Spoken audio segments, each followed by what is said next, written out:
Bonjour mon ami et bienvenue à ta formation Découvre ta fondation spirituelle.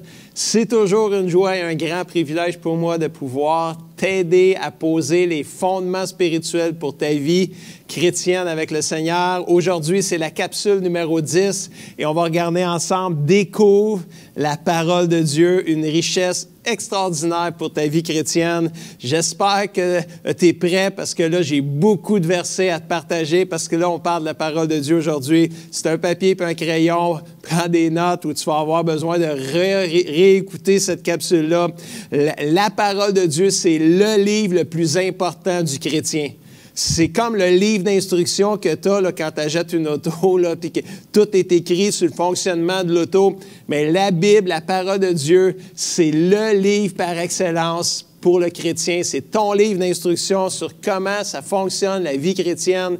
Et c'est vraiment important. J'aimerais regarder avec toi 4 impacts importants à apprendre concernant la parole de Dieu. Premièrement, l'impact de lire la parole de Dieu. Et là, j'ai plusieurs versets qui vont défiler. C'est super important ce que je vais te partager là.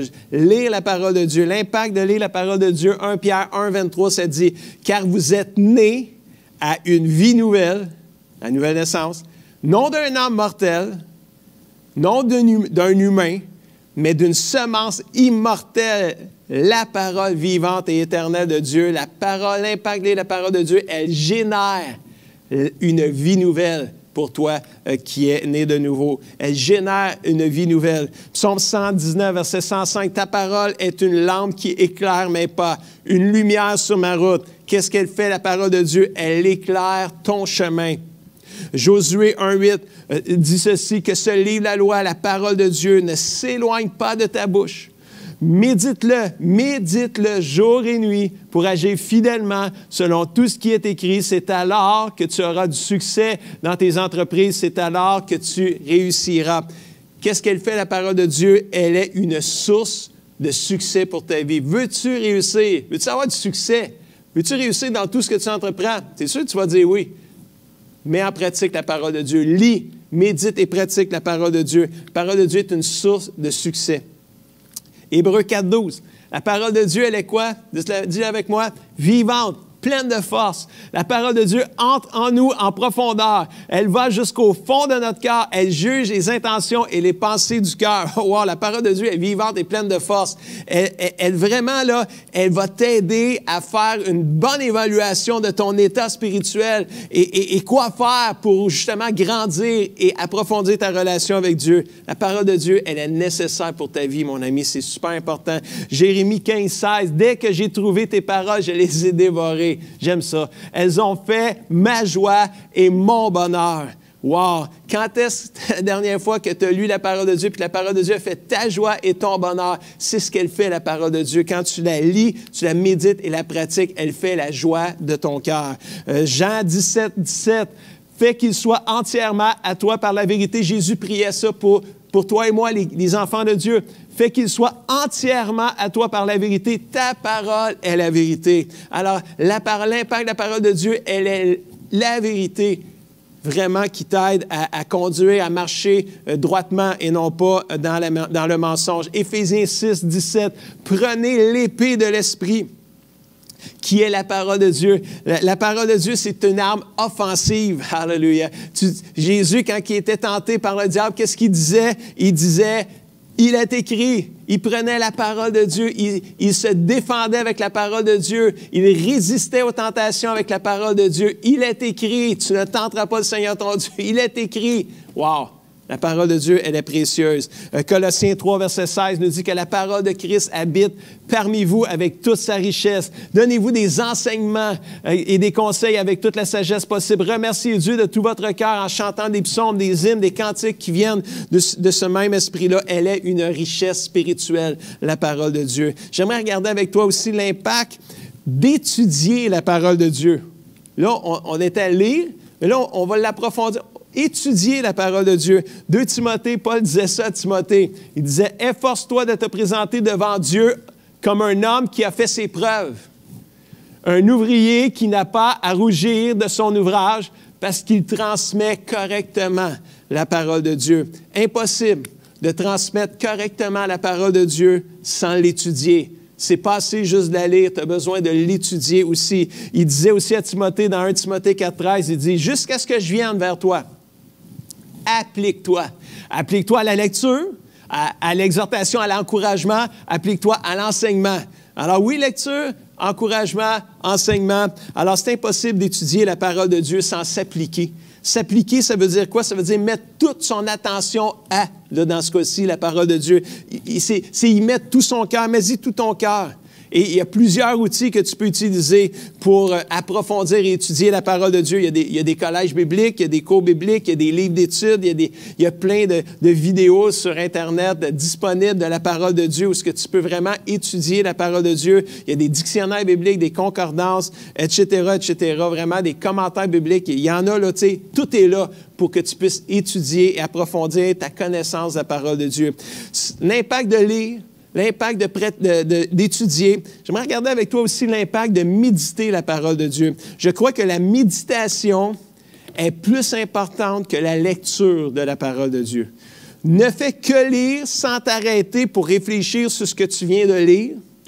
Puis je peux t'assurer que l'impact dans ta vie spirituelle ne sera pas aussi grand que si tu aurais médité ta lecture. Donc, méditer, ça veut dire quoi? Méditer, c'est dire, c'est lire, c'est relire, c'est redire dans son cœur, c'est relire, c'est penser tout le même verset, tu le lis, tu le relis, tu penses dessus, tu pries dessus, tu demandes à Dieu quoi faire avec ça, pour finir par le mettre en pratique, mais vraiment l'importance de lire, mais de relire, de méditer la parole de Dieu, c'est même source de succès. La Bible dit dans le psaume 1, versets 1 à 3, « Voici l'homme heureux, la femme heureuse. Il n'écoute pas les conseils des gens mauvais, ne suit pas l'exemple de ceux qui font le mal, ne s'assoit pas avec les moqueurs. » Qu'est-ce qu'il fait au contraire? Il aime la parole de Dieu. Il aime l'enseignement du Seigneur et le redit jour et nuit dans son cœur. C'est ça, méditer la parole de Dieu. C'est le redire dans son cœur, jour et nuit, constamment. Là, tu relis, tu te redis, tu repenses au verset que tu as lu et que tu as relu. Et c'est ça un peu méditer. Et comme un arbre planté près de l'eau, il donne ses fruits au bon moment. Cet homme réussit dans tout ce qu'il fait. C'est vraiment extraordinaire. Ça, c'est l'impact de méditer la parole de Dieu. C'est peut-être mieux des fois de lire moins de chapitres dans une journée, mais de méditer sur la lecture que tu fais, de réfléchir sur les versets que tu as lus, puis de juste dire, Dieu, qu'est-ce que tu veux me dire au travers de ça? Et le Saint-Esprit va vraiment te guider et t'aider à ce niveau-là. J'aimerais regarder avec toi aussi le quatrième impact de la parole de Dieu. Lire, l'impact de lire, l'impact d'étudier, l'impact de méditer, mais il faut regarder aussi l'impact de mettre en pratique la parole de Dieu. Le plus grand bénéfice qui vient avec méditer la parole de Dieu, l'étudier et la lire, bien, et qui te permet de pouvoir aussi réfléchir dessus et comment l'appliquer, bien, c'est de la mettre en pratique dans ta vie. C'est probablement l'aspect le plus important de la parole de Dieu, parce que tu peux lire, tu peux méditer, tu peux étudier, mais si tu ne la mets pas en pratique, c'est comme il manque quelque chose. La parole t'encourage à plus d'une reprise dans la Bible sur l'importance de mettre en pratique ce que tu viens de lire, étudier et méditer. On le voit dans Jacques, chapitre 1, versets 21 à 22, très bon verset. Débarrassez-vous de tout ce qui souille, tout ce qui noie, tout ce qui tâche, tout ce qui n'est pas bon, tout ce qui est méchant. Débarrassez-vous de ce qui reste en vous de méchanceté pour recevoir avec humilité la parole qui a été plantée dans votre cœur quand vous êtes né de nouveau, car elle a le pouvoir de vous sauver. Seulement, ne vous contentez pas de l'écouter, la parole de Dieu, ou de la lire, ou de la méditer, mais traduisez-la en acte, mettez-la en pratique, sans quoi vous vous tromperiez vous-même. Tellement important. Contentez-vous pas juste de lire votre chapitre à tous les jours. Contentez-vous pas juste, je suis venu écouter une prêche dimanche matin. Non, allez plus loin que ça. Mettez en pratique ce que vous lisez, ce que vous écoutez, ce que vous méditez, ce que vous étudiez dans la parole de Dieu. La Bible dit dans Jean 13, 17, « Si vous savez ces choses, vous êtes heureux, à condition de les mettre en pratique. » C'est vraiment clé, ça, là. Et le meilleur exemple qu'on a dans la Bible, c'est Jésus qui l'a enseigné. C'est l'histoire des deux maisons. Et c'est dans Matthieu 7, versets 24 à 27. On a le texte ici à l'écran. Je vais le lire avec toi. Quiconque écoute ce que je viens de dire. Ça, c'est Jésus qui disait ça. Jésus avait prêché un super message dans Matthieu 5, 6 et tout le chapitre 7. Et là, il arrive à la conclusion. Quiconque écoute ce que je viens de dire et le met en pratique sera comme un homme intelligent qui a bâti sa maison sur le roc, sur du solide. La pluie est tombée, les rivières ont débordé, la tempête s'est abattue sur cette maison, mais elle ne s'est pas écroulée parce que ses fondations avaient été posées sur le roc. Ça, c'est puissant, ça, là, comme verset. Parce que les gens ont mis la parole de Dieu en pratique. Oui, quand la tempête est arrivée, quand les épreuves sont arrivées, quand les injustices ont frappé, quand la pluie s'est déversée sur cette maison-là, elle ne s'est pas écroulée parce que c'est quoi? C'est fondation. Le cours ici là, que je vous fais, là, la formation que je vous fais, c'est découvre tes fondements spirituels. C'est tellement important, là, ça. Regardez ce qui arrive quand tu ne mets pas en pratique la parole de Dieu. Mais quiconque écoute ce que je viens de dire, les mêmes personnes qui ont entendu le même message, mais qui ne le met pas en pratique, vont être comme un homme insensé qui a bâti sa maison sur le sable.